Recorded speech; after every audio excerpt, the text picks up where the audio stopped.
Hey, welcome to Page Break. I'm your host, Brian McClellan, coming to you as the mountain leaves begin to burn in autumn orange and red here in the mountains of Utah. Today's guest is YouTuber and author Daniel Greene. Daniel is the writer and performer behind the hugely popular Fantasy News YouTube and Twitch channels, as well as the author of the epic fantasy novellas Breach of Peace and Rebel's Creed. Daniel and I chat about what it's like to be on the other side of the reviewer's crosshairs, the massive amount of work it takes to make it on YouTube, the upcoming Wheel of Time show, and more. Enjoy my conversation with Daniel Greene.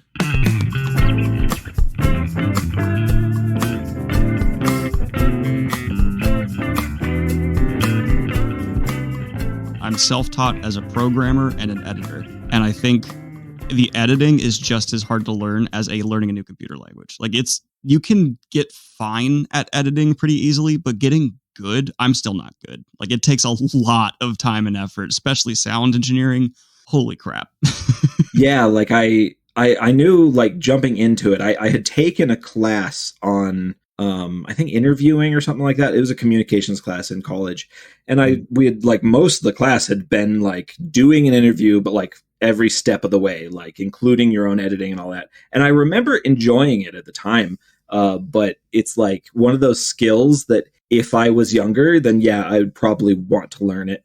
But, man, I'm many years into my career. I'm in my mid-30s. Screw that. It's funny. As soon as I found stability in my career and a little bit of that, okay, I'm not fighting for food and paycheck, the urge to go learn new things, I was like, no, I'm happy. I'm very safe and secure. I'm going to master this craft, and I don't feel the need to put my hand into any other pots anymore. Well, I find that I fight with myself, even to this day, to some extent, a lot less than I used to. But I fight with myself on, this is a thing that I could probably learn over, a week or a weekend, and I should just do it myself and not pay anybody any money. And then I have to stop myself and be like, okay, if I spent that time writing, what would my hourly wage be? And hiring someone else to do things is a fraction of that. So, it's just, you do that math. Once you get into your career and you know what you do for a living, you got to do the math of what's worth actually spending the time on and not. Well, you fall in a similar trap of me where you've monetized what I imagine was a hobby for a long time. I imagine you were writing this stuff and doing it a long time for a hobby. After you monetize your hobbies, though, I've found that I have a really hard time relaxing because everything I used to do for relaxing, video games, writing, reading, that's work. And so what do you do now to this is my non-work related time that I'm not going to monetize? What is that? Because I still haven't found it. No, I'm totally with you. I've talked about that on this podcast a few times that I don't read anymore, which is heartbreaking because when I was 15, I read everything and just voraciously. And now I just, I pick up a book maybe once a year. I do audiobooks still, but almost all nonfiction. And it's just where all that joy got destroyed. And I know a lot of authors keep it somehow and they still do lots of reading and stuff. I don't know how they do it, though. For me, it seems about I've interviewed a lot of authors and there's no middle ground. They either eviscerate books and are just going through for inspiration, for research, or they're with you and they're just, I can't read anymore. I think I would be in that camp if it wasn't for my job forcing me to keep reading, because all the time when I'm reading now, I'm constantly thinking about what I want to put in my next book. And I can't focus on the story in front of me because it's I have an idea. I want to go write that. Yeah. And it's becoming a real struggle, which is why I'm doing more movie and manga reviews and stuff like that. Because reviewing Lord of the Rings, I'm no, there's 80 things in here that are great inspiration. I can't focus on them right now. Yeah, no, I'm totally with you on that. It's a weird place to be at where you suddenly realize, oh man, I used to really enjoy this. And now it's not that I don't enjoy it. It just feels like work. It feels like I've gone into the office, when I pick up an epic fantasy. I also get filled with a lot of jealousy. When someone's done a great idea and they've executed it wonderfully, I'm like, why couldn't I think of that? That's definitely one of those creeping things. I don't know. That's something I need to start asking people on this podcast about that, because professional jealousy is one of those weird little insidious things that I think, a good example is just me doing my research for this interview and going, Daniel has 340,000 YouTube subscribers. What the crap, man?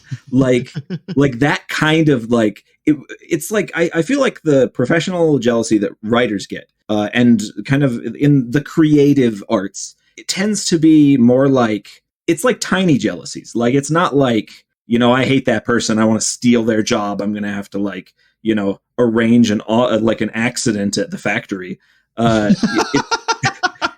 It's like little jealousies of like, man, they did that better than me, and I'm kind of mad that I didn't do it better. And well, I fully believe everyone has jealousy. If people are saying I have no jealousy, liar. All I can say to that. But like I actually find myself, the more I like someone, the more prone to jealousy I am. Like the more I get to know someone, the more it's like, I love you, I support you, this is great. At the same time, I really wish I had done that first. Like, it's like, oh, that's because the better I get to know them, I also get to see how they came up with the idea. And it's like, why didn't I do that? Like, I was right there. God damn. I'll like, from my early career, like the greatest moment of relief for me, well, the greatest moment of stress and then relief was finding out that this guy I'd never heard of, Django Wexler, was coming out with a Flintlock epic fantasy the same year as me. And then the relief came finding out my book was coming out like 2 months before his. Like, that's that moment where you're like, sorry, not sorry. Yeah, exactly. Like, I have since become friends with Django. He's great. And lots of people are writing in Flintlock fantasy now.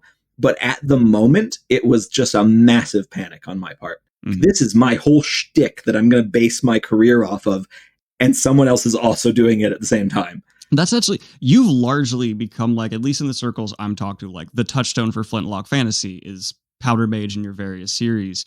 And I'm, genre kind of means everything, different things to everybody. For you, though, does Flintlock fantasy need to have that narrative focus on, warfare and things like that? Or no, anything that has those kind of Flintlock arms in it, would you call that Flintlock fantasy?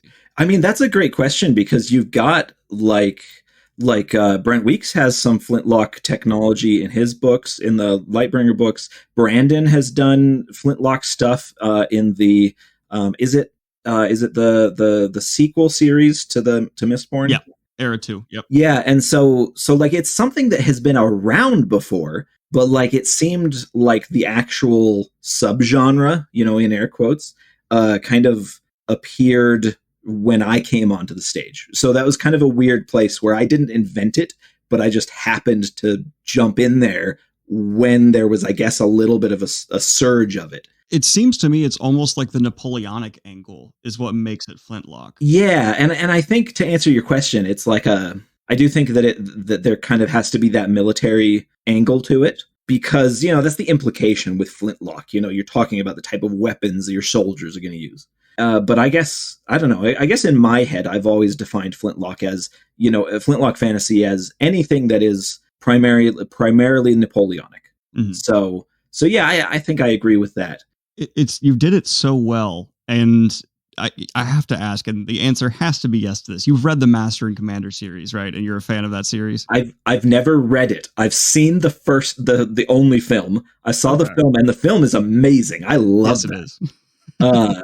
No, it was almost all from Sharp's Rifles, and it wasn't even the book series. It was the TV series.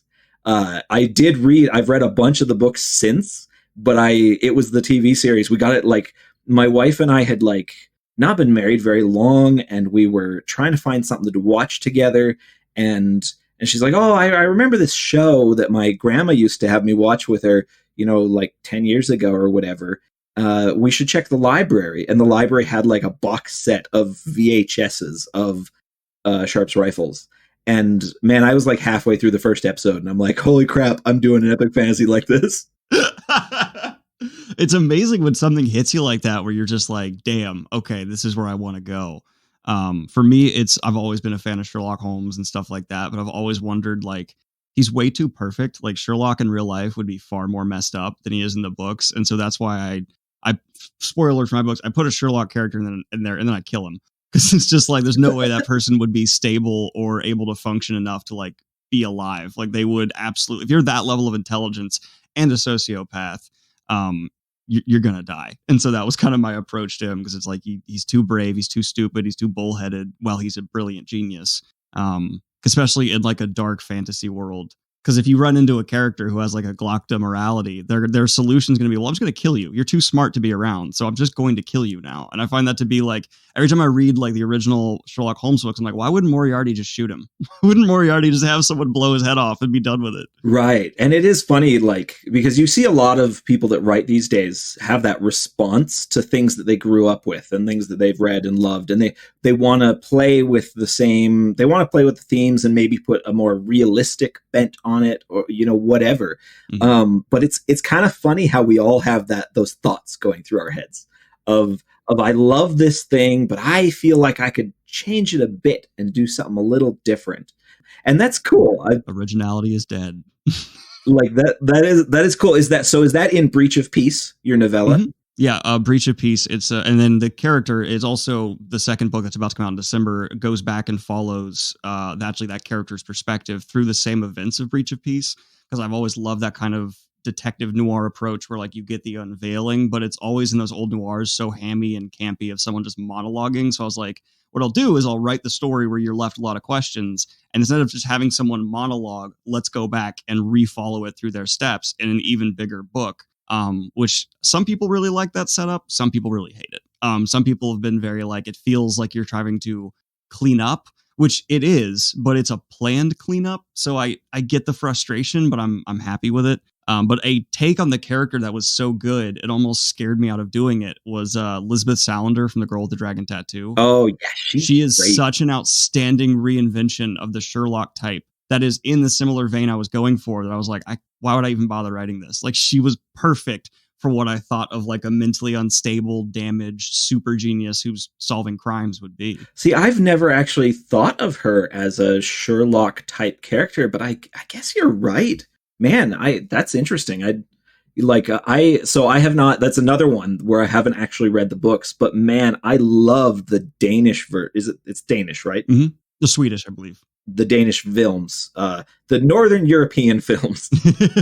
I believe they're Swedish, but in the books, it's a lot more in her head. You're figuring out just how smart she is. And in a realistic take on a modern Sherlock, she's into tech and computers, which I feel like would naturally fit that brain very well.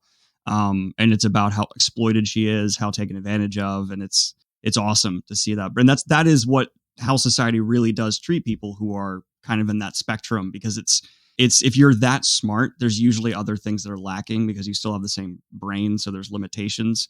And so the science behind people, like I did a lot of reading of the science behind people who are savants. They almost always have huge drawbacks because their brain's just built different. Yeah, that's fascinating. It's interesting because you can get into that. I mean, especially like with that character in particular, you can talk about, how does trauma to shape someone's, shape their physical life, but also their mental life, and, all of that stuff. And it's interesting. It's a weird place to kind of play around in, I think, today with kind of the current discussions on mental health and things like that, but also still very interesting. And people, I don't know, I think, like that's the reason that Sherlock Holmes has, endured so hardcore, is that it's fascinating to see a character like that. And you get him every single time he's reinvented as a kind of slightly different type of character. And so I don't know, that's cool. That's fun that you're playing with that.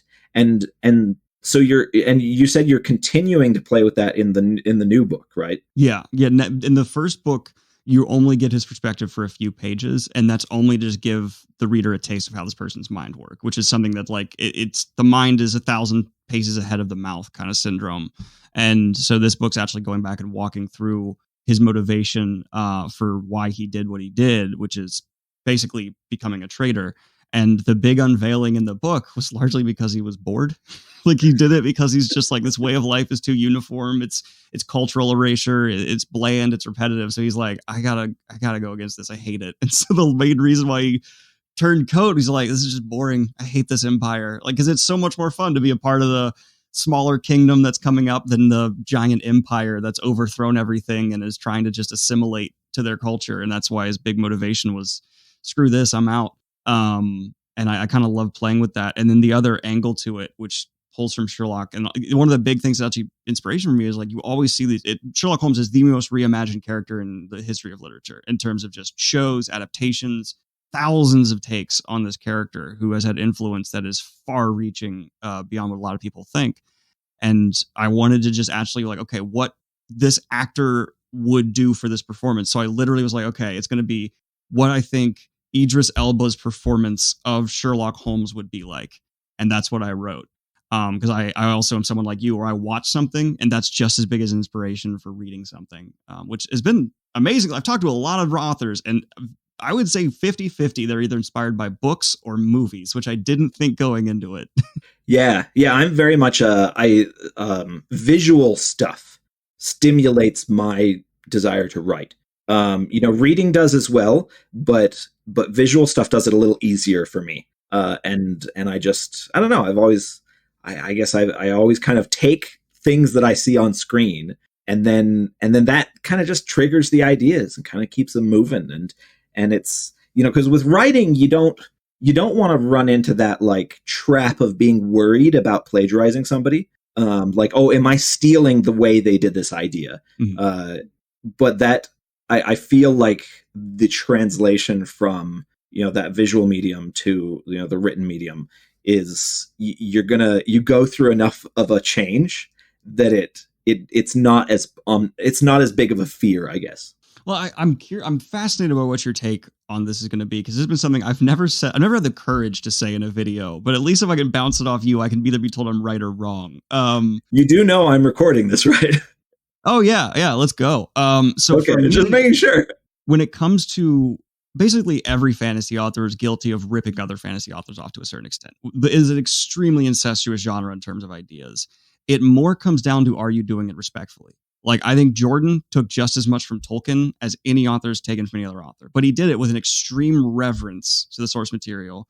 And he, changed enough that it felt creative. Whereas opposed to certain authors have just flat out like lifted stuff, put it in their material, and they don't pay much attention to it. They don't flesh it out. They don't treat it like it's a natural element of their world. It's just like, I took this thing, it's here now. And that's kind of the big difference to me. Because to say like no good fantasy authors take some other fantasy authors, just not true.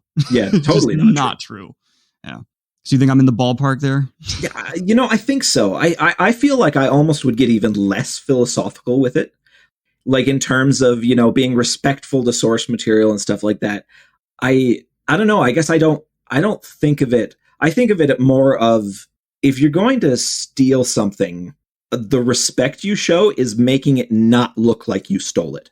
And I guess that's my take on it, is that just to not, at least put your own twist on it. At least do changes that people aren't going to immediately go, oh yeah. I mean, like the good example is that all the epic fantasy that I grew up reading in like the, set from the 70s and 80s and early 90s was kind of like every single one had a race that was definitely elves.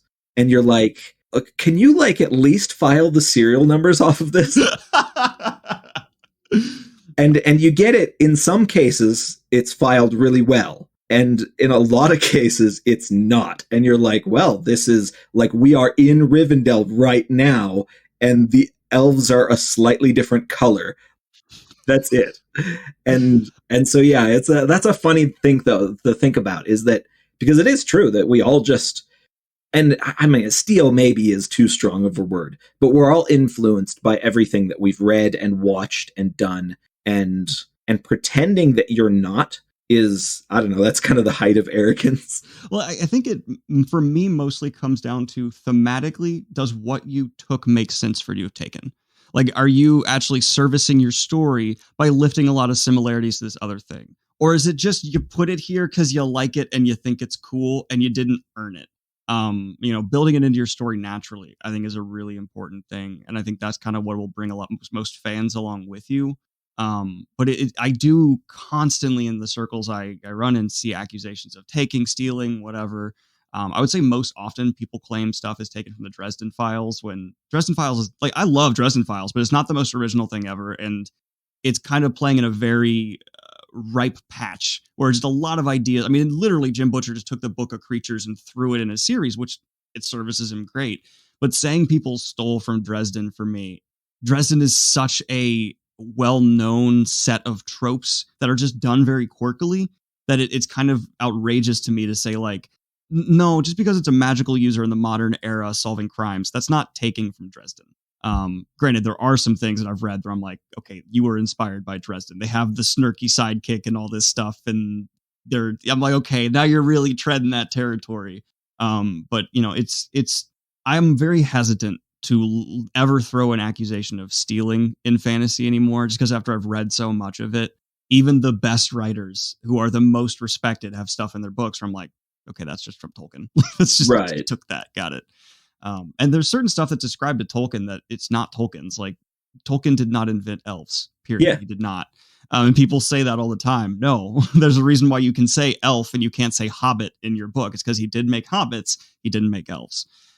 Simple as that. Yeah, it's all, I don't know, the argument of where did things come from, where did they originate, you know, like who, you know, ownership isn't quite like, you know, not ownership in terms of, you know, what we think of as physical property, but I guess like an intellectual ownership of, you know, particular things. Like, man, it's really hard to trace, you know, because yeah, like, you know, Dresden Files is held up as kind of the kind of big urban fantasy of the straightforward. I don't know. I want to almost say, because I am vaguely aware that there is a massive market of much more female centric urban fantasy that I don't really know anything about. And so I almost want to say Dresden Files is kind of the male centric urban fantasy. But like, man, it borrows from everything, you know, like that came before it and that you've seen, and everything else is borrowing. I'm sure that, you know, staff writers on Supernatural have read freaking Dresden Files, you know, yeah, that's apparent. That is very apparent.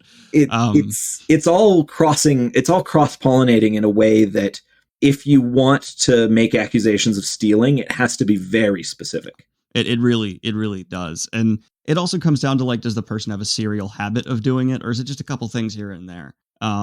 That's kind of a big part of it as well. I mean, and I've, you know, being the book reviewer I am, a lot of people dissect my book and try to see where I pulled influence from. And I think I deliberately made a lot of choices to try and avoid that. Like, I'm not writing medieval or any kind of fantasy like that. I'm writing a detective urban flintlock fantasy, partially because I hadn't really seen flintlock cops running around in a magical world. And I was like, all right, let's try to do that. But even then, people are like, "Oh, he's clearly lifting passages from Stephen King. Like, he's stealing writing styles from this." And I'm like, "Okay, if you're saying I'm writing like Stephen King, I'll take it. You're wrong, but I'll take it." Well, and that was one of the things I really wanted to ask you about, is that you have now experienced both sides of the reviewer kind of ecosystem. How do you feel about that? So I think the reviewer ecosystem is very difficult to talk about without making people mad, because there's no cohesive philosophy on either side. Half the reviewers want to have a dialogue with authors. The other half think there should be none. I fall on the former, not the latter, but I get the perspective of the latter.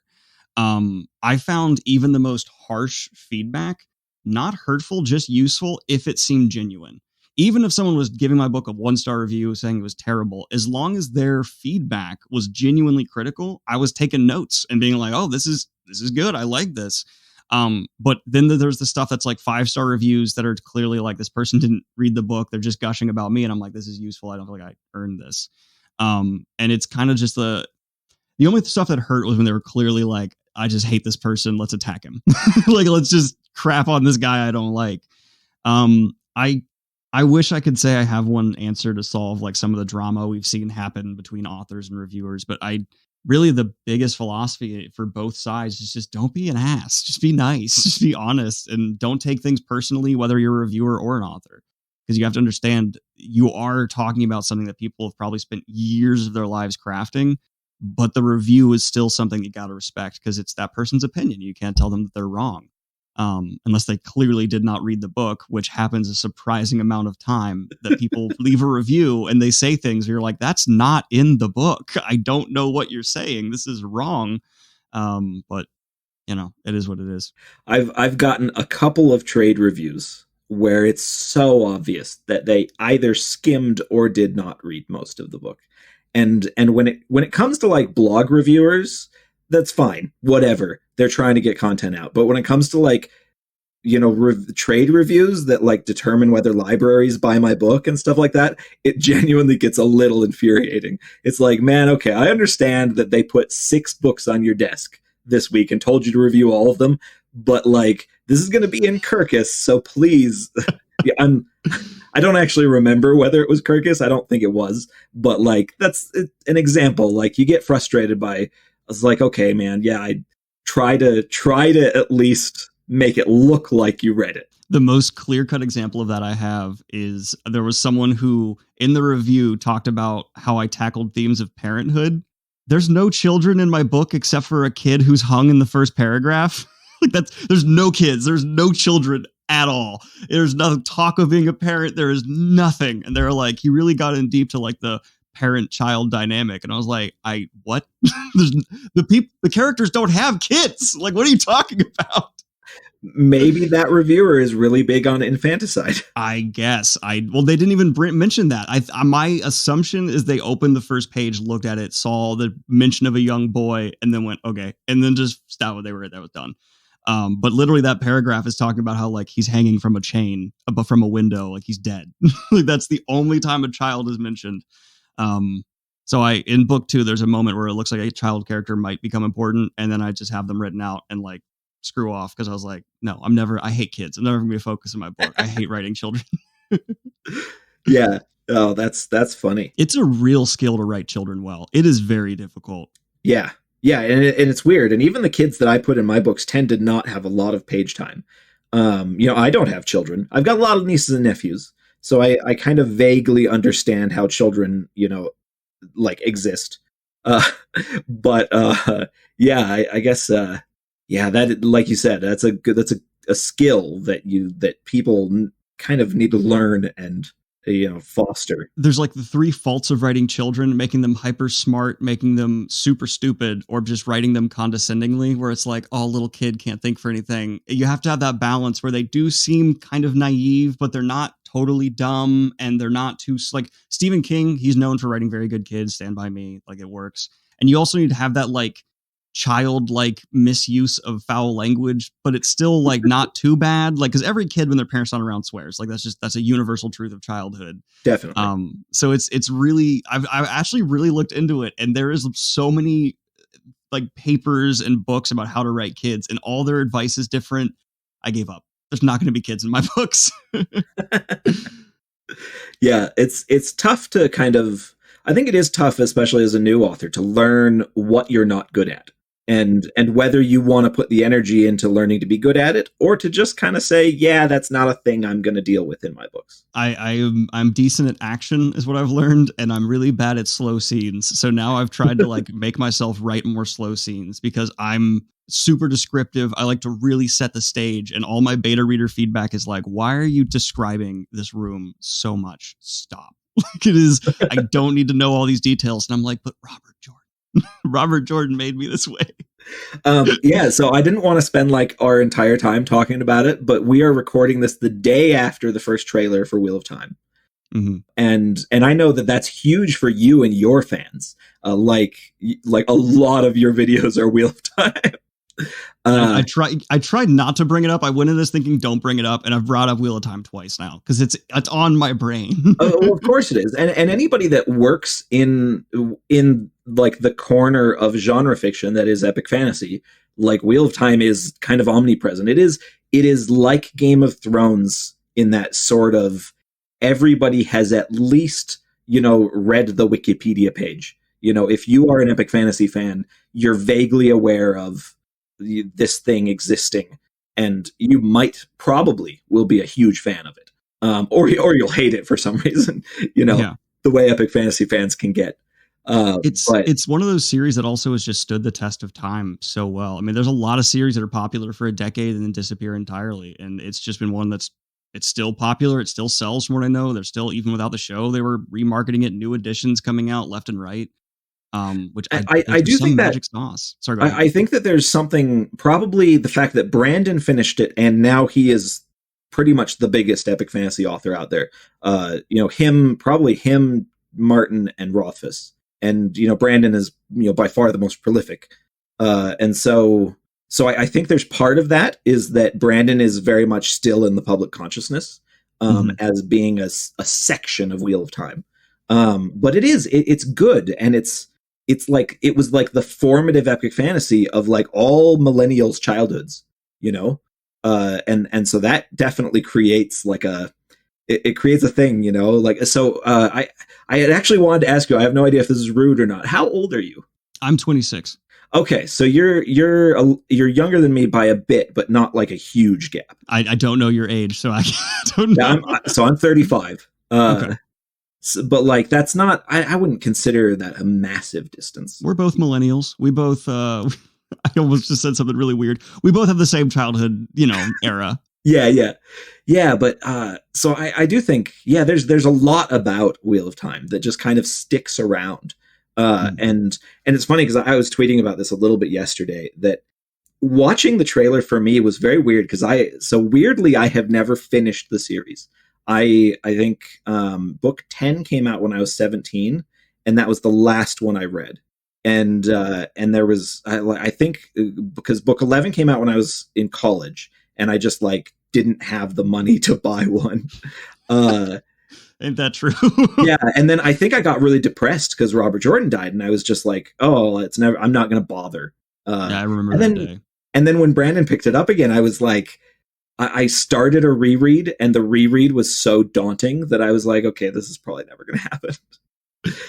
Brandon really brought something interesting to that series. Of course, I would have preferred to see Jordan finish his work, but Brandon turned out to be the guy to do it. I mean, he did such a solid ending, and I cannot think of any other even form of art where another artist has come in and finished someone else's work and fans are as happy as they are with Brandon's finishing. I mean, he's nailed it. It's damn impressive, especially for something that is so big.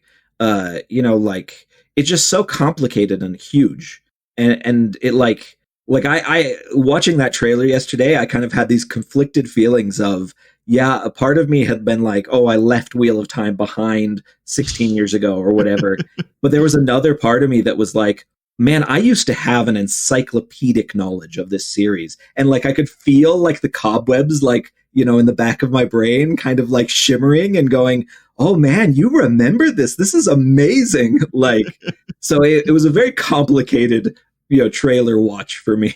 Well, I'm curious. So you and I are both millennials, I think, by definition.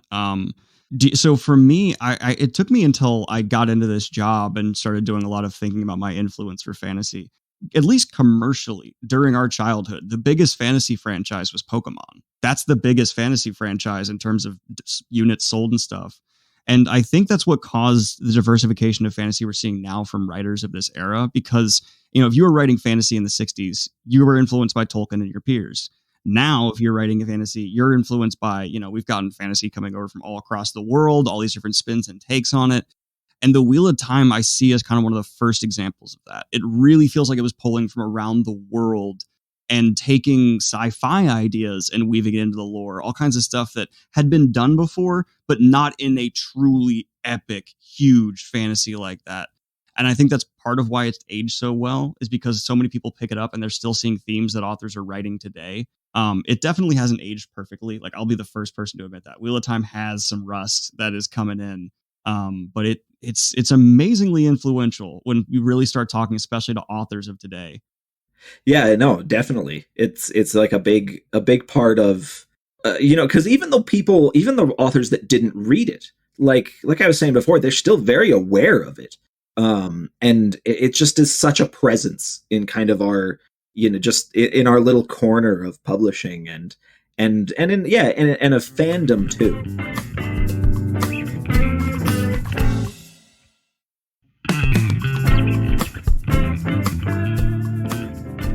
I was kind of curious about your thoughts on the idea of fandom, because even when I was younger and I read voraciously, I never really got into fandom. I spent a summer writing Wheel of Time fan fiction that I like when I found one of the early websites that had that. And I enjoyed it for a few months, but then I quickly realized that these communities aren't really for me. Mm-hmm. But like that is part of your bread and butter, is kind of fandom and the people that come and watch your videos and want to discuss these things. And I was curious how it feels to take your fandom, and this kind of goes back to what we talked about earlier of taking your hobby and turning it into something you do for a living. How does that feel to take something that is like an exciting, not just a, let's watch TV tonight, but something that you really get into, and then take that and then turn that around, and now it is something you talk about for money?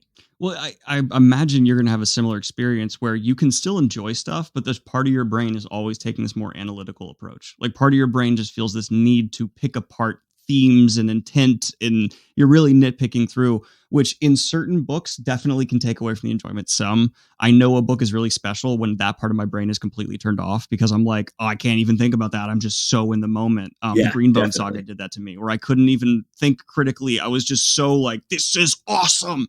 And so that's when I really know something special. But fandom as a concept, I mean, I have had Malazan fans, Wheel of Time fans, Lord of the Rings fans, One Piece fans, Supernatural, the whole gambit come and be a part of the channel.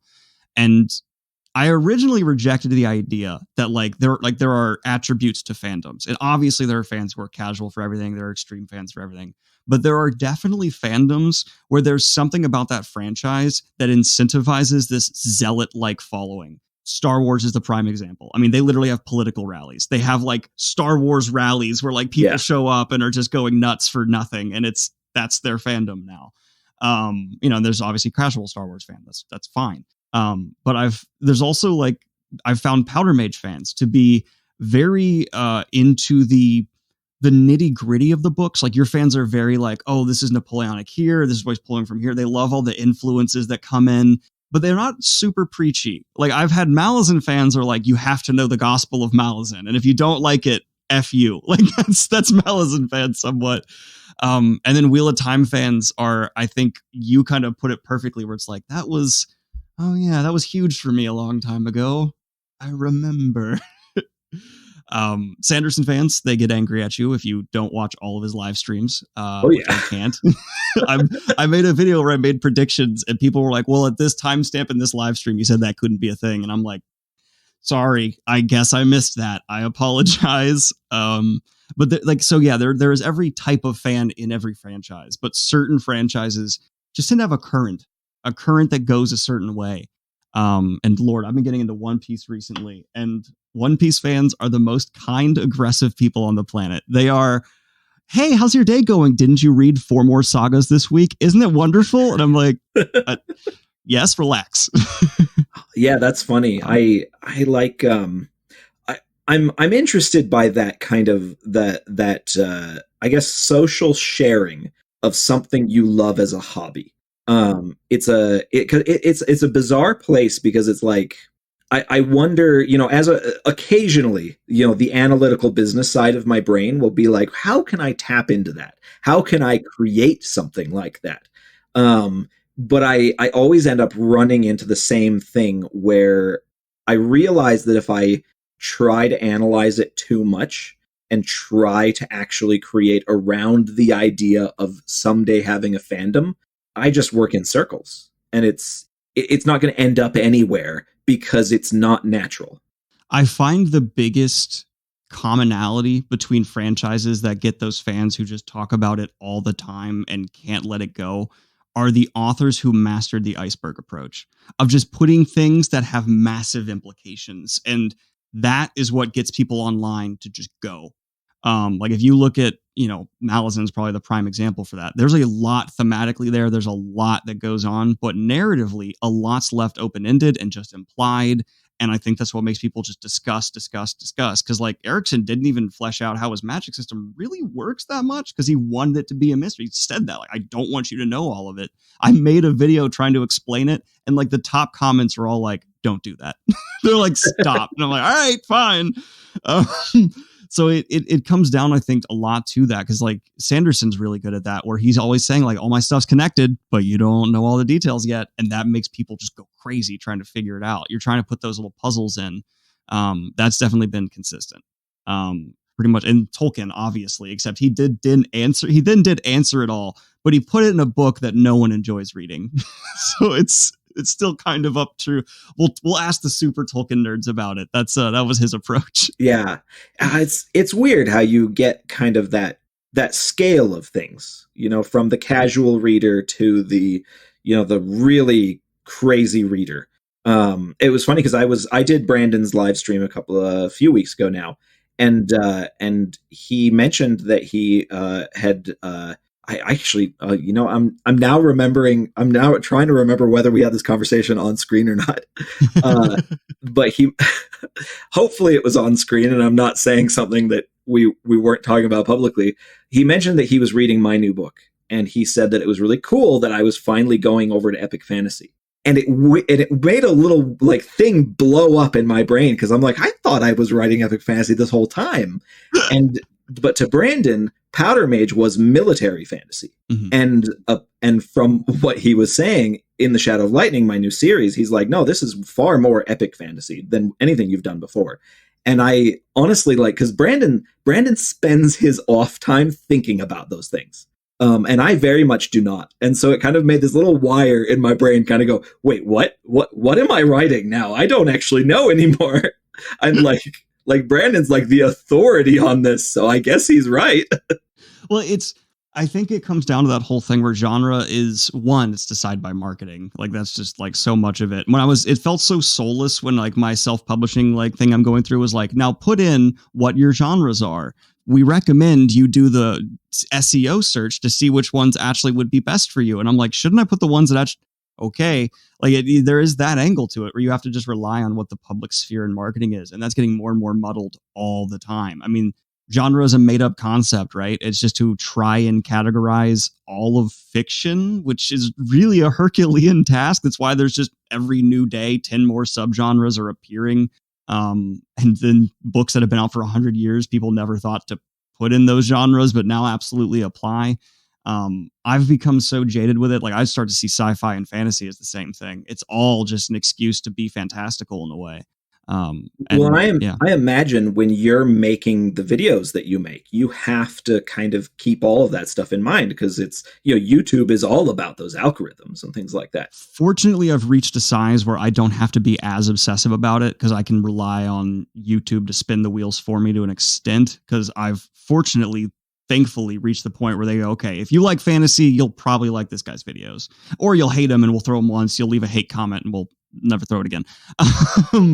But it's kind of that whole thing where I don't believe, after years of doing this, I really just don't believe in genre anymore. Because to say that the fantasy that Neil Gaiman writes is the same kind of fantasy that Tolkien wrote just feels wrong to me. Those are so drastically different. Are those really under the same label? I don't think so. American Gods is not the Fellowship of the Ring. A little bit off. Yeah. I would say he's way more similar to Stephen King, who I say, if you're going to have these labels, then Stephen King's a fantasy writer too, which people bulk at, but I don't. He's putting ghosts and ghouls and goblins. Now, if you believe in ghosts, we have to have a whole other conversation. Yeah. It gets a little... It does. It gets a bit markety. I try to be very generous in thinking of, okay, this is, genre is a way for people to be able to find things similar to what they already like. Exactly. And I'm cool with that.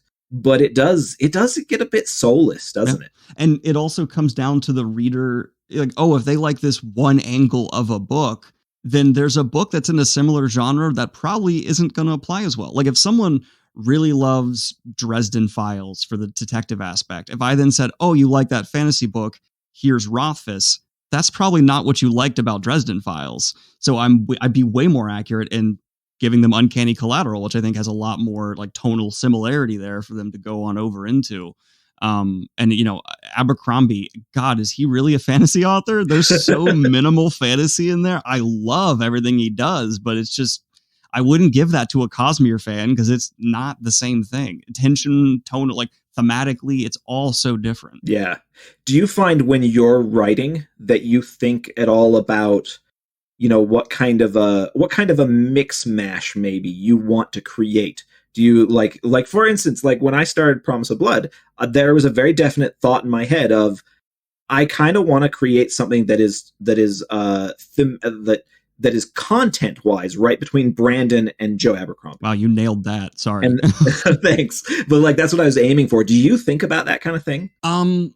Yes, due to like what we talked about before, where I had inspirations, like I wanted to do a Sherlock type thing. I wanted to do kind of a noir, flintlock urban fantasy.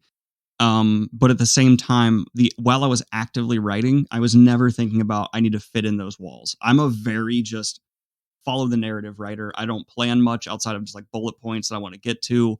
And that was actually one of the major criticisms for Breach of Peace that I agree with. There's like one fantasy element in all of it. And it's very minimal. And people are like, why did the fantasy guy not write a fantasy book? And I'm like, oops.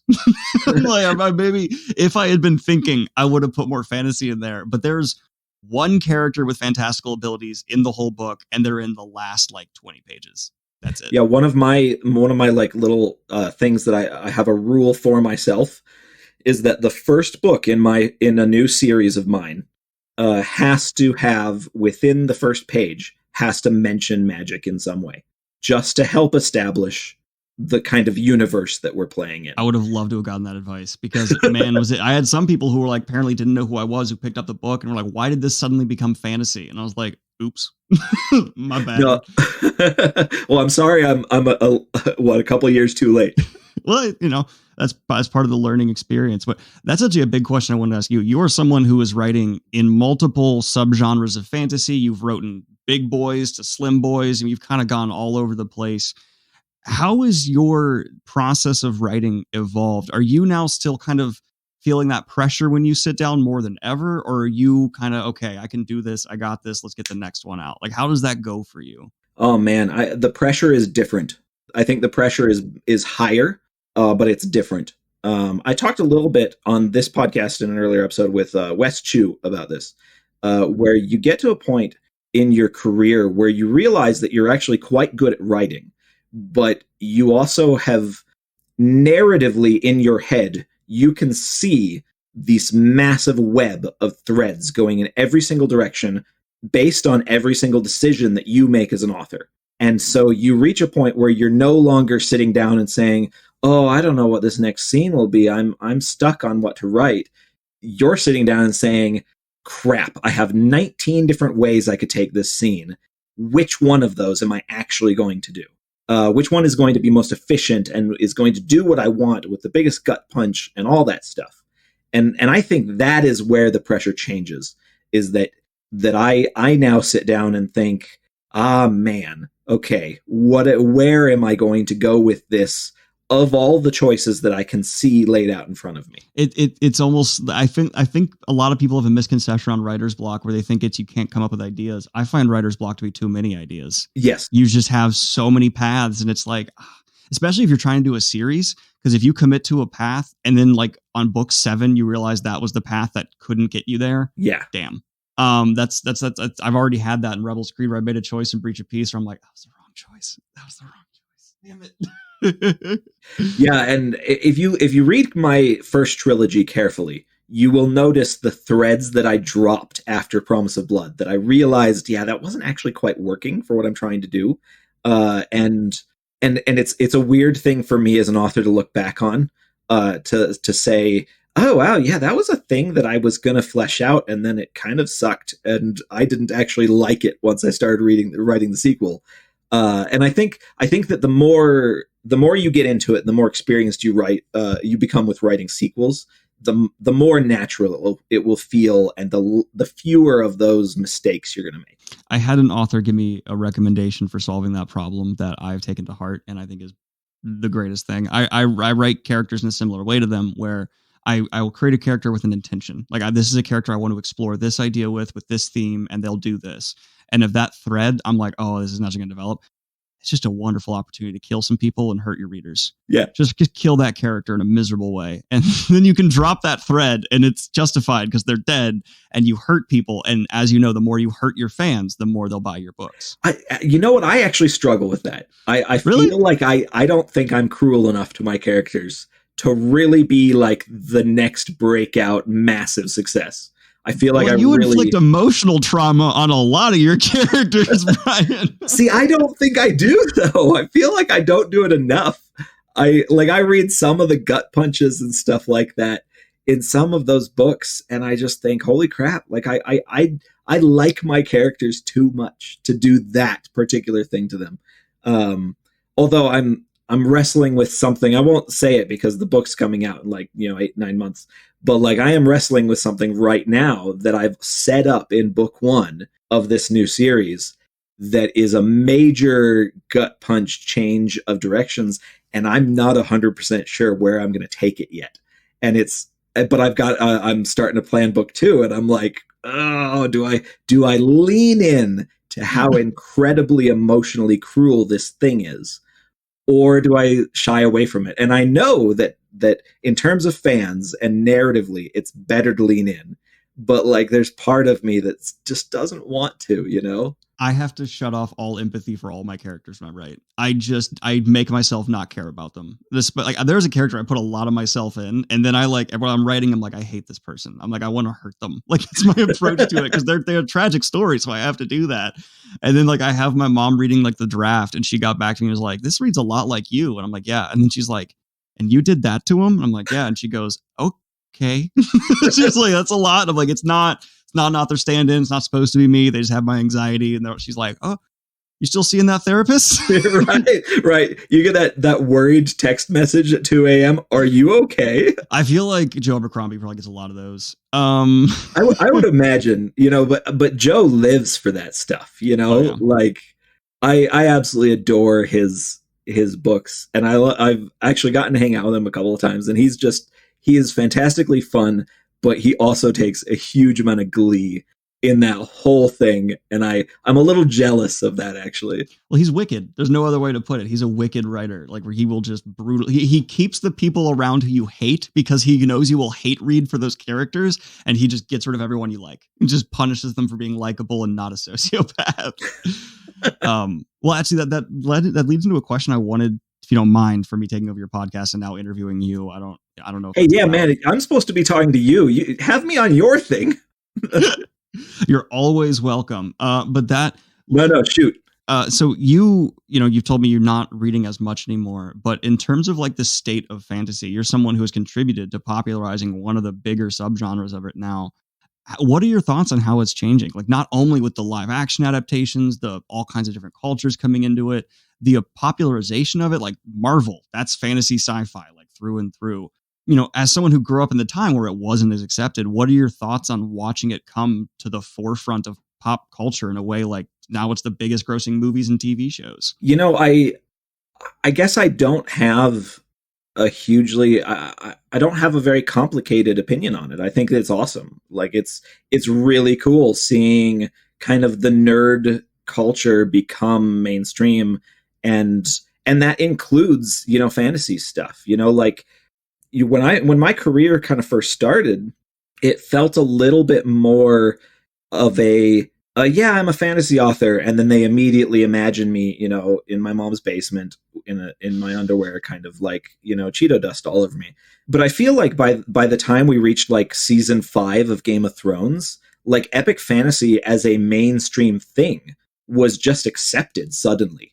And that it felt weird, but in a very good way. Like we got the 1-2 punch of Marvel Game of Thrones, which I think just bam, bam, put it in. Yeah, and I default to saying Game of Thrones because it's epic fantasy, but you're very much right on the Marvel thing.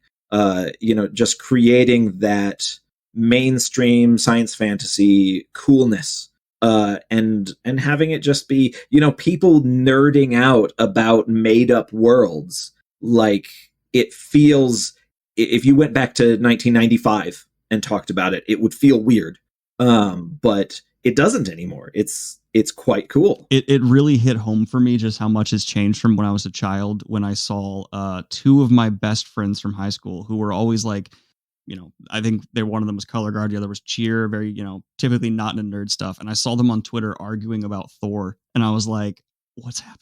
It's like, this is so different. These are the ones who I would like say, oh, I'm reading Crossroads of Twilight from the Wheel of Time when I was in high school. And they were like, what were any of the words you just said? Yeah. Now I'm seeing them being like, no way Captain America should be able to pick up Thor's hammer. And I'm like, this is so weird. I am the anti-gatekeeper, right? I want everyone to be able to enjoy fantasy. I love seeing anyone pick up any fantasy book.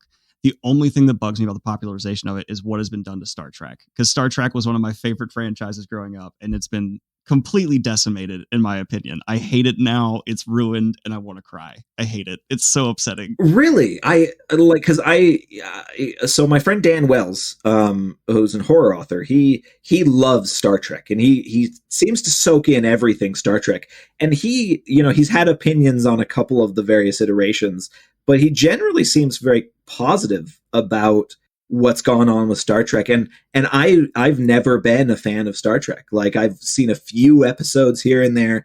I watched the new movies when they came out. And so Star Trek is one of those parts of kind of the science fiction fandom that I just don't have an opinion on.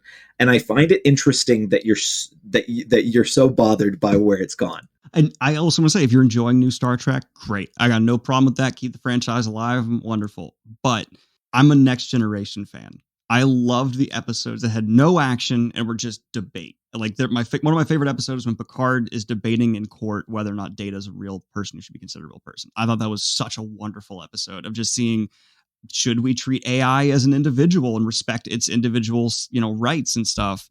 And then in the new Star Trek, they see a star ignite like millions of light years away instantaneously, just completely disregarding all physics, all notions of travel, speed of light and everything. And it just hurt me. It just really hurt me to see, like, going from this intense philosophical debate about artificial intelligence, individuality. And then it's like, oh, we can see the star across the galaxy. It just happened right now. Isn't that cool? And I'm like, no, it is not. You broke physics. Damn it. Well, and there's something to talk about there about with the kind of the lowest common denominator kind of way that kind of the mass popular culture goes. I was very impressed with some of the new Marvel TV shows, just in terms of their like interest in saying, all right, well, we're going to do like a Captain America-esque thing. But we're going to talk about race, and we're going to talk about, kind of these philosophical problems of, modern America and things like that. I thought that was super cool.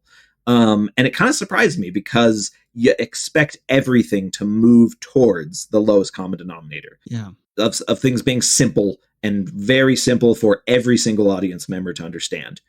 And that seems like for you, that's your fear of, modern Star Trek. Yeah. And I'm very confused by Marvel in that, where they all of a sudden are having these shows that are very thematically dense. Like, even Loki dealt with concepts around growth and overcoming your own ego. And I didn't love the show. I don't love any of the Marvel shows, but I definitely agree with you. They are way more thought provoking than like any of their movies, especially Winter Soldier. And I'm like, why isn't this in your movies? Like, it's just so not. And I'm very confused by that. I'm wondering if it's because the shows, I think, are mostly released to American European audiences. They don't have to worry about the censorship that goes on with like China audiences as much. I might be wrong there. I don't know. But their movies just still lack that kind of thoughtful edge. And I would love to see it brought back in. But I can't think of a Marvel movie that's really made me think in terms of the way the shows have, which is strange. I did not call that coming. But like WandaVision, absolutely gorgeous exploration of trauma. Brilliant. Why isn't that in any of the movies? Yeah, and I guess probably the easy answer is to say, okay, the movies are probably 2 hours or shorter, and the series are, they're what, between 5 and 6 hours long. Once you go screen time. I reject that, because there's movies that are 2 hours long that do unbelievable explorations of trauma, mental illness, and stuff. And no, I don't mean to be like, you're wrong. I don't see that as a way out, because there are so many examples of it being done. Yeah. No, that's an excellent point. I think maybe like the simplistic answer is, yeah, when you put up a 2-hour movie, you want things to just blow up. You want people to feel like they spent $30 on popcorn and enjoyed it and saw things that went sparkle and went home and told their friends to go see it. Right. But when you're sitting down in, when I sit down in my basement in front of a big TV and, with a snack and throw on something for a few hours, I'm more willing to say, oh yeah, I want to explore something interesting, like with like, the binge culture, kind of sitting down and willing to spend an afternoon thinking about a single property, intellectual property. Yeah. But agreeing with you 100%, I think the most impactful moment in the history of the MCU is when the false Captain America, spoiler warning for the show that's Captain America, where he takes his shield, he takes Captain America's shield and decapitates someone with it. I was like, wow, like I did not expect that at all. You have me invested and I care. Like, whoa, because it's taking something that's been built up as this symbol and doing something that clearly is all kinds of commentary today. Wonderful moment. And, you know, I love that. It made me so excited. And now I'm excited for Marvel shows and not their movies. Like their movies, I'm like, whatever, take it or leave it. Their shows, I'm like, what are you going to do? Let's make it fun. No, that's cool. It's interesting to see how that kind of goes and what connects with different people. I've had a lot of, you know, when discussing the shows, especially like just talking kind of talking shop with author friends. It's always interesting that different people will totally take different things away. And some of them will walk away and say, yeah, I just was bored out of my mind with, you know, X, Y, and Z. But hey, I loved this other thing that happened. And it feels like every single Marvel show is very divided. Marvel show or movie even. The movies less so, because the movies you can kind of take as a single thing and say, yeah, that was a dumb action film, but I liked it. Whereas the shows, like you said, they're a little more thematically heavy, but they seem very divisive, even among creators, you know, people that do this professionally. Yeah. I was going to say, I wonder if you agree with usually the Marvel movies I like the best are when they clearly let a director be a bit more loose with it. Like they brought in someone who's got a lot of flair to the lens. And so while the movie might not be covering like super dense ideas, at least it's created in a way that's just so energetic, because you're bringing someone in who like this is their first big directing job, which they've done repeatedly, which to me is still amazing. And you know, Taika Waititi for Thor Ragnarok is that. I mean, yeah, that's the prime example. You know, that it's so good. Yeah. And even Black Panther, I feel like had the same kind of energy. Whereas an author, I think the director had only done like smaller horror stuff before that. I'm not sure. And then DC took a note with Shazam, and I think that's maybe DC's best movie, and it's because it had someone behind the camera who I feel like was okay. I'm going to prove my career right now, and I think that's a lot better than bringing someone in who's the biggest director around. They're going to do this Marvel movie for the paycheck, and then they're going to move on. Like I feel like that's very often how those directors kind of handle it, because it's like, I don't have the creative control here, so why would I try that hard? Well, and you saw the same problem happened with the Star Wars sequels of let's take the biggest directors we can find and tell them to do a good job, and also tell them to do it in 6 months. And then I feel bad for Rian Johnson, who's handed this thing that has no plan. I don't blame him for The Last Jedi at all, because that dude was just pushed into the deep end of the pool, and he was like, what's the plan? And they were like, look, figure it out. But I've been preaching for ages in terms of the writing for Star Wars or Marvel. Hire Brandon, hire Joe, hire people who spend their lives caring about nerd crap. And that you would write an amazing Batman versus Superman, not the guy who wrote Batman versus Superman, who clearly did not care about the comics. He did not care about the lore. Maybe he did. Maybe he said he did. I don't know. But just watching that, he did not understand Frank Miller's vision in the Frank Miller comics. I'm sure people on your level, even if you haven't read it yet, you would read it, you would care, and you would adapt it in an epic fantasy way. Why Marvel isn't knocking on Fonda Lee's door or Robin Hobb's door, I will never know, because these people would be perfect to craft that. Well, there is a divide, and for some reason, like I will give credit in terms of like taking somebody and telling them to write a movie or a TV show when they previously have only done books. It can translate, but it doesn't necessarily. Because of the complication of creating a world in which not just do you have to film this with actors, but like the director, the person translating your script to be on screen also is doing a dozen different jobs in the real world where they have to figure out how they're paying for craft services, junk like that.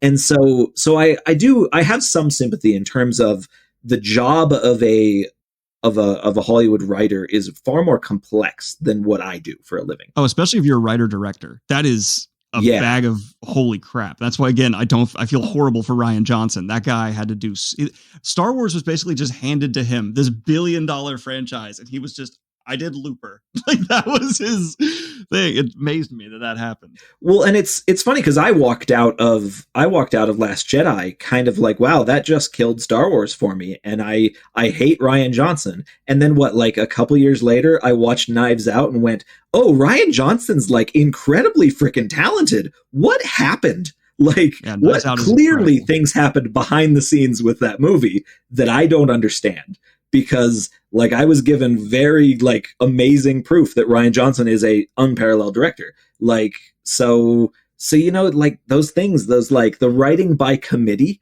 you know, that is what killed Star Wars. Like that kind of the massive machine. Which is why the next 3 Star Wars episodes, I want to put you in a room with the people who are experienced writing scripts. They translate what you put down, and that's the next 3 Star Wars films. It doesn't have any experienced fantasy writer. I want that because I'm really tired of seeing writing credits that are people who I've just never heard of. And I'm sure they're fans, but like if you look at their credits, like they're not even someone who's just written great fantasy movies. Like, you know, take the person who wrote what's the one with the teenagers who get superpowers and it's so good? It's like a dark take on that. Oh, I'm talking. It's giving me 1,000 comments right now. I'm blanking right now. Yeah, but you know what I'm talking about. Where like crushing the car and stuff. Take that guy, make him write Batman for Superman. Would have been awesome. Yeah, I don't know. Like it's a weird thing to talk about because, you know, like I said, it's complex. And it can be different. But man, yeah, like I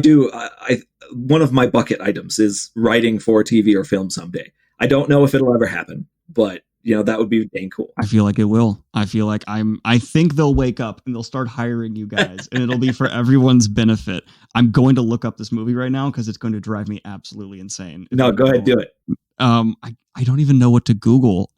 Teenagers superpower movie, power movie dark. Let's see what comes up. Direct The Darkest, that's not it. I have no idea. Chronicle. Thank you. It's Chronicle, right? It sounds so familiar, but like my brain's not clicking on it. Yeah, the story was written by Josh Trank, who oh wow, Josh Trank is one of the if you want to talk about someone who got jaded by Hollywood, he's the guy who did Fan Four Stick, and he has come out and been like, I hate everything about how those movies are made. Their committee, my vision was murdered, and I hate it. Perfect example. I can't even imagine coming out the other side of something like that. Yeah, he's the one who came out and he was like, they absolutely destroyed the movie I wrote, and they reshot it and made it something else because he wanted to do Fantastic Four, if I remember correctly, in a body horror way, which if you look at Fantastic Four would be a great approach for that. Well, yeah. And the studio was like, no, it needs to be happy and plucky. And so now there's that horrible tonal clash of like those two visions trying to mesh. So now all we have is the Fantastic Four from the fake Fantastic Four from Venture Brothers. Well, there's also the 90s movie, right? That like that was like so horrible that it was never legally released. Oh yeah, gosh, it was so bad. Oh man. No, that's crazy. I feel like I keep losing my train of thought because I super want to talk to you about like a bunch of the stuff from the YouTube channel that you're like massively successful with, but we've also gone quite a long time. Do you have a few more minutes? Oh yeah, absolutely. Go right ahead. You're good. Okay. So I was really curious when you so your content production is fairly prolific.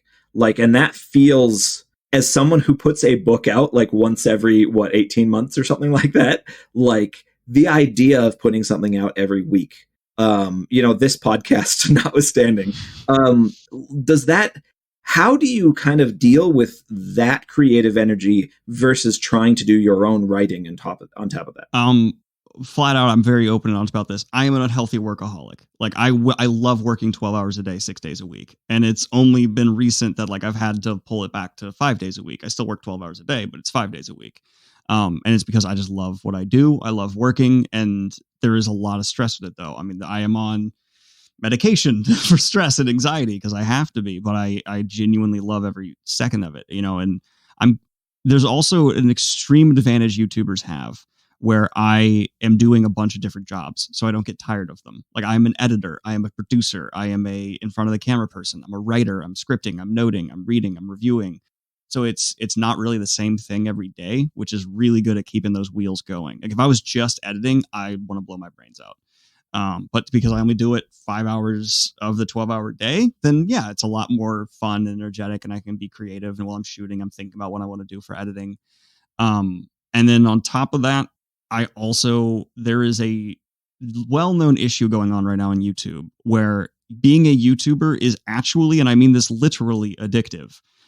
Because social media, especially when you're on the platform like this, gives you those dopamine highs of your videos doing well, you're getting the views, you're getting the content, someone famous retweeted you. And so you kind of feel this constant push to go further, go deeper, go harder. And, I, for several years, I've been doing this for about 5 now, was very unhealthy with how I was doing it. I'm still kind of bordering on that, but I'm at least at a point where like my girlfriend's like, I can tolerate you doing it this much, but please relax.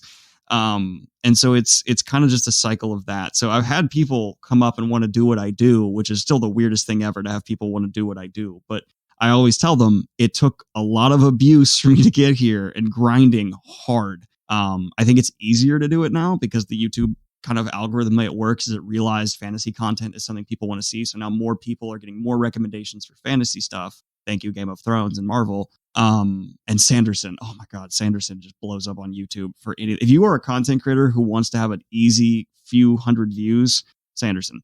It's because also he's now in YouTube. So people who are related to him and making content close to him are getting recommended on his videos. His whole machine over there is so impressive. Not just him, but the people around him. I mean, the people who do his live streams, the technical angles behind that, those things are well run. And so that's kind of created this environment around him where you have podcasts and channels that just kind of follow along. And that's really cool. They're in the wake. And so I've seen authors try and step in and do this too. And what they don't understand is it's not a sprint, it's a marathon. Like if you're going to get into this, you need to commit for 2 years of making content with no returns. I didn't get my first paycheck from YouTube until after 2.5 years of doing it.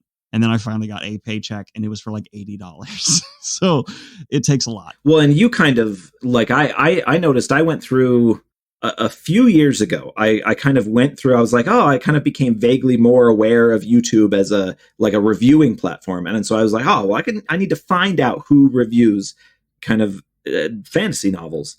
And what I found out at the time anyways, and this may have changed a lot because I'm not always paying attention, but like at the time I found that it was almost entirely kind of, gosh, this is not the right word for it, but like chick lit fantasy is, I'm not sure if that's not the right word for it, but like kind of like that, the book club, romantic urban fantasy sort of, kind of followings where you had hundreds of thousands of, subscribers to these channels of mostly women who would review, romantic fantasy and talk about that a lot. And then it was like you with like 20,000 followers. And you were at the time anyways, you're the only one I found who actually dedicated yourself to, to epic fantasy. I think that was, I think I remember you reaching out to me around then and I was still in my crummy Ohio apartment. I think Where did you live in Ohio? I lived in Ohio from late 2016 to early 2019, I think. Where at? I was in Columbus. Oh, okay, because I'm from Cleveland, and I cool. moved away middle of 2016. Okay, cool. Yeah, I loved Ohio for a minute, and then I got bored. So I came back home to Virginia. It's quite dreary. I love it as my hometown, but man, it's very dreary, and especially Central Ohio is very boring. Well, Columbus, I think, is a great city, but you need more than just one great city. Yeah, there's not a lot around it. It's a great city surrounded by farmland. And I always loved like driving up to it. There's all these billboards that are just like, you're going to go to hell. And I'm like, oh, okay, cool. Welcome to Columbus. Sorry, you mentioned my home state, so I got derailed. You're totally but yeah, so it was kind of cool to find, well, it was a little saddening to find that the YouTube, review system was very heavily weighted away from kind of my little corner of publishing. But it's been really cool to watch your channel blow up. And I imagine that there's others as well that you're aware of. Yeah. So what happened, I kind of got to watch this happen firsthand, and I don't want to sound egotistical at all. This would have happened without me, but I was kind of at the front of a wave of people who started doing so. And because of that, I got recommended the most because I was the biggest when a bunch of people started doing it right alongside me. Now there are dozens. I'm aware of people who just talk about Sanderson, Malazan, et cetera, et cetera, et cetera. And They would have done it without me. A lot of them said they saw me doing it and jumped on. I'm sure they would have started regardless whether it was there or not. And I want people to give themselves more credit.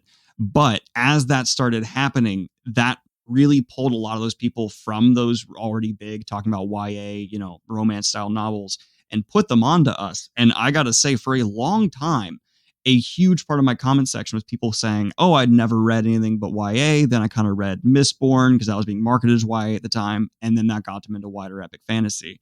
And then once more people started doing that, YouTube felt that rise of fantasy in general. We also had Game of Thrones going on, and concluding, which blew it up a lot because there was so much hate content, and everyone knows hate content gets views. People love to hate things. Yes, exactly. And then we had like speculation around Wheel of Time. There's speculation around Sanderson releases. All this. The Wheel of Time show getting announced made it so that Wheel of Time was suddenly thrown in the algorithm. So it's not me that grew this stuff. It's YouTube that did. And I just rode the wave. And then I used an unhealthy work habit to ride it as much as I could. It used to be 7 videos a week. I mean, I'd put out one every day while I was working as a full-time software engineer. And that was, I was not healthy. It was very bad. Sound healthy. Yeah. The amount of times I got texts that were like, hey, we had plans. Why didn't you show up? And I had to be like, oh, it's 3 a.m. Oh no. Oops. I started at 5 p.m. Oops. Yeah, I promise I still love you, Mom. Exactly. But yeah, that was, then I got to, the paychecks for YouTube started being enough to live off of. And I was like, I got to try and ride this out. And I knew the Wheel of Time show was coming. And I was like, if that's going to happen, I'm going to get blown up. So, hey, my cat. So I decided to roll with it. And the weirdest feeling in my entire life was telling my boss I'm quitting to be a YouTuber. That was strange. I bet. It was a very weird experience. Yeah. The first words are you sure? And I was like, yeah. And he goes, okay. Okay.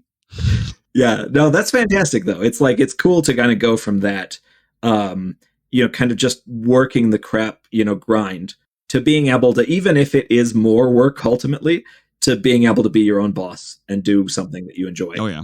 It's more work doing this than I would as a software engineer, mainly because at the end of the day, I would be done as a software engineer, where now like I can always do more. Like that's what people don't tell you. And I'm sure you're aware of this. Once you're your own boss, stopping is very hard because you are the source of income. You are what's keeping the business afloat. So stopping doesn't really, it feels like you're stopping the whole train. And that's bad. Well, and it feels like, and it's the same way both directions, stopping and starting. It just, your momentum is difficult to slow down and difficult to get going. Absolutely. And once you're in the momentum, then there's often like a good place. Like I get probably about 4 months out of every year where I have a very healthy sort of like work-life relationship.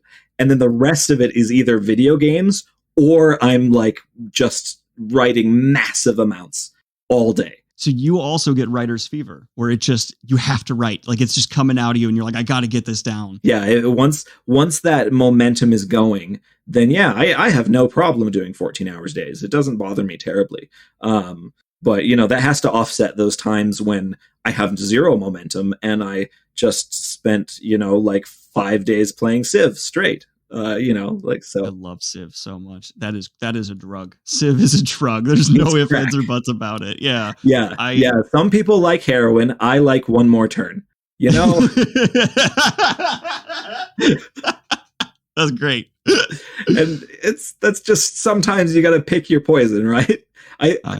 I feel like my poison's probably healthier than heroin. Yeah, so I actually only can really write when that fever hits. If I try and force myself to write, it does not happen. I really have to sit down and make myself do it. And I'm not happy with the end result. But then I'll just suddenly have this day where it's like, it's there. I gotta go. I gotta get it out. And those are probably the worst times because I won't sleep for 2 days and I'll just be like over my laptop and I'm texting people like, don't worry, I'm going to bed, back to writing. Like it's really bad, but it's just the creative process for everyone's brain is completely different. Like I know Abercrombie sits down and he writes every day, like workman hours. Here's the hours I write. I cannot do I'm that. So jealous of authors who do that. It's so frustrating that other people are able to. Just like, because I'm the same way as you. I just can't do it. It's a feast or famine, totally. And it's those authors that are like able to just say, oh yeah, I'm doing a work day. I'm treating this like a job 5 days a week. Oh man, I want to strangle their stupid faces. I've found I do a little bit better if I go outside the house. If I go to a coffee shop and write, I'm that guy. I'm the guy in the corner on the laptop. I find if I change environment, it's creative lubricant for me. That's the only thing that breaks mine too. It's I'm right there with you. And honestly, that's been the hardest part of COVID for me, is to not be able to just go to Starbucks and spend a few hours writing to get me out of my own head. Yeah. It seems COVID's either been great for some authors in terms of output or horrible for them. Because they social authors are a thing who need to be in that environment. I also think it's just a good piece of advice to give you to recognize no author follows their own writing advice. I think more people need to realize that everyone finds their own little path to writing. There's no formula of success. Stephen King's On Writing starts with him saying you need to cut your books down to the bone. Stephen King saying that? Are you kidding me? It's all people give advice, listen to it, and then incorporate it into what works for you. That's my mentality. Yeah, no, that's a great mentality. That's also a great place to wind things down. But I always like to end this podcast by asking, what's the last thing you ate that just blew your mind that you're still thinking about? Okay, so the girl I'm currently seeing, she's working in Korea right now, and so she sent me back a bunch of Korean snacks. Ooh, and there are these chocolate churro crackers that she sent me, and I was like, these look fine. She sent me like 8 bags. They did not last 3 days. Like, this was the most unbelievable. Like, it was like a brownie, but like if you had mixed it with Cinnamon Toast Crunch, it had like this crunch, but into like a brownie texture. And it was the sweetest, most delicious thing. If you put up Korean chocolate churro, I'm sure it'll come up. Well, and I'm sold. Yeah, you can order them, but if you order them in the US, they're like $16 a bag because they like have to import them and they're expensive. But they are the best tasting little snack ever. I housed those things, and I told her, like, when you come back, you need a suitcase of just those. Like, I'm going to gain 20 pounds just eating these things, and I have no regrets about it. Oh man. Oh, that sounds fantastic. I love those. What I've learned is other countries do snacking way better than we do. We just got sold on the brand names, and so we just stick with those. Now, like, other countries have these creative, like, new stuff coming out all the time. We're slacking. Other countries snack way better. Like, I'm not going to pretend like I don't love Cheetos, but I would love a bit of a more variety, you know? Yeah. We just like Frito-Lay and like those huge corporations just decided these are the snacks available. They come out like one new flavor a year. There's competition overseas, man. And those where the choice snacks are at. Yeah. Yeah. Like when you go into just like what the equivalent of like a little corner shop is. In any country, I think Asia is probably the biggest one where you walk in and it's just like so colorful and and there's a billion options. But I kind of love that, like that, just like, oh wow, there is everything here. Well, they just like do food better. Like they have like vending machines that give you like healthy like bento boxes and stuff over there. And like, what do we get out of vending? Reese's? Like that's what you get out of a vending machine here. And it's sad. We need those like better options available. And I don't know. I'm trying to get more into cooking for myself, and that's been horrible. I'm such a bad cook. I don't understand anything. It's bad. I've been doing.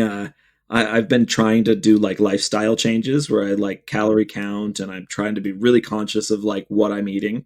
But man, it's tough because I told my therapist that my biggest like fear of leaving lockdown was being able to go to restaurants again, because I will just start overeating again. No problem. Yeah. Like being in lockdown, once I decided to lose weight, I lost 25 pounds in like 6 months. Congrats. But like, man, that's so hard now that like once I got the moment that I stopped losing weight was when I got my second vaccine, and I started going to grocery stores instead of getting delivery. And I started going through drive-thrus again and stuff like that. And it's so tough. Yeah. I can't work out on my own. I have to go to classes because I'm hyper competitive. That's like, it motivates me to keep up with that person. So that's how I do. But I have this horrible problem where I will go to workout class. I'll do great. And then on the way home, I'm like, what a McFlurry sounds really good. I earned it. So I pick up like a McFlurry and I'm like, I hate this. Why am I doing this to myself? But I gotta.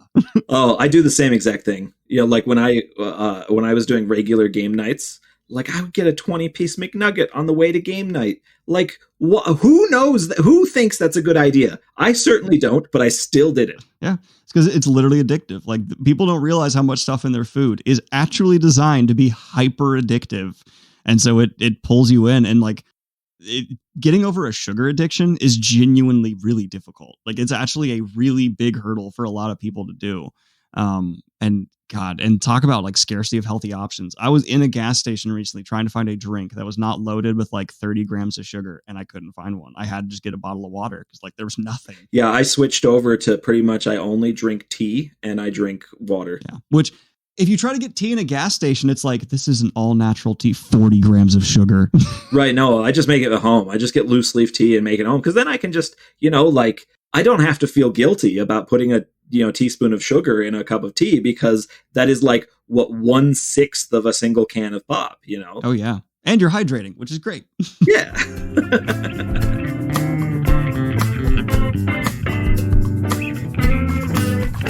That was YouTuber Daniel Greene. Thanks again to Daniel for taking the time to chat.